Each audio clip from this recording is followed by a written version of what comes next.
Hello મિત્રો, આજે સવારે જ હું દેશમાંથી આવી છું તો આ બધું દેશનું શાક લાવી છું. જો આ દેશી ચોળી છે, ગામડાના લોકો હશે ને એને ખબર છે.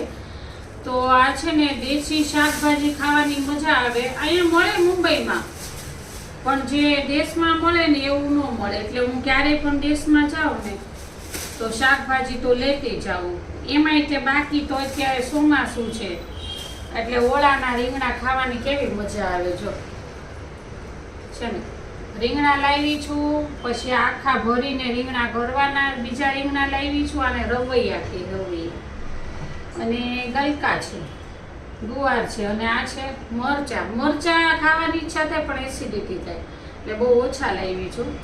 તો હવે આપણે અત્યારે બનાવવાનું છે રીંગણા બટેટાનું શાક. આ બે રીંગણા લઈ લેવાના છે અને આમાં નાખવાનું છે પાછું બટેટું, કારણ કે છોકરાઓને આલે નહીં બટેટા વગેરે. અને આનો બનાવવાનો છે ઓળો રાતે, અને આના કાલે બનાવવાના છે ભરેલા રીંગણા. તમે જો દેશમાં જતા હોય ને આવી રીતના શાકભાજી લાવતા હોય તો કમેન્ટમાં જણાવજો. હું તો ગમે ત્યારે જાઉં ત્યારે લેતી આવું. અને એમાંય બાકી તો અમારે ગામડે જાઓ ત્યાંથી છાશના બહોળાય લેતી આવું.